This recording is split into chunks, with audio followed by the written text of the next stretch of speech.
好在两人凭借自己的身手，硬是将对方全都干掉。但是小头目却被男主不小心误杀了。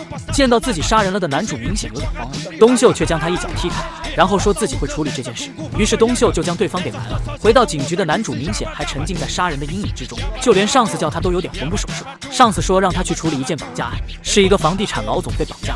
然后男主就来到了受害者家属的家里，让对方确认好地点之后就开始蹲点。但是进门的女人却将手中的钱带给了老板，然后还看了男主的位置一样。这一幕吓得男主连忙蹲下身去。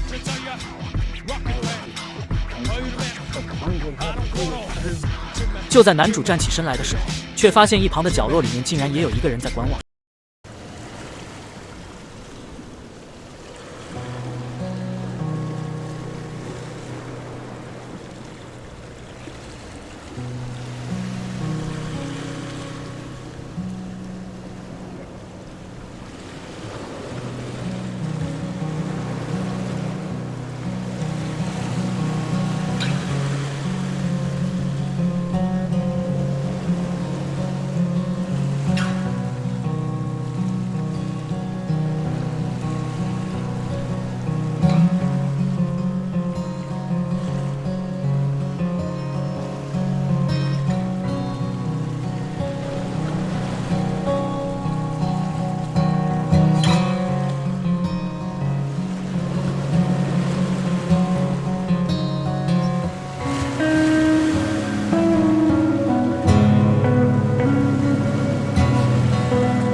这边的小弟正在追着的时候，突然杀人犯从一旁直接偷袭了过来，奈何对方有武器，几下就将小弟给干掉了。但是小弟的叫声也被东秀和男主听到，两人也向着这边跑来。东秀这边也跟着血迹寻到了一处 KTV， 路过其中一个包间的时候，见里面的2个女人像是被人胁迫了一样，于是来到了包间里面。躲在卫生间的杀人犯也警惕地看着外面，只见东秀一脚将门给踹开。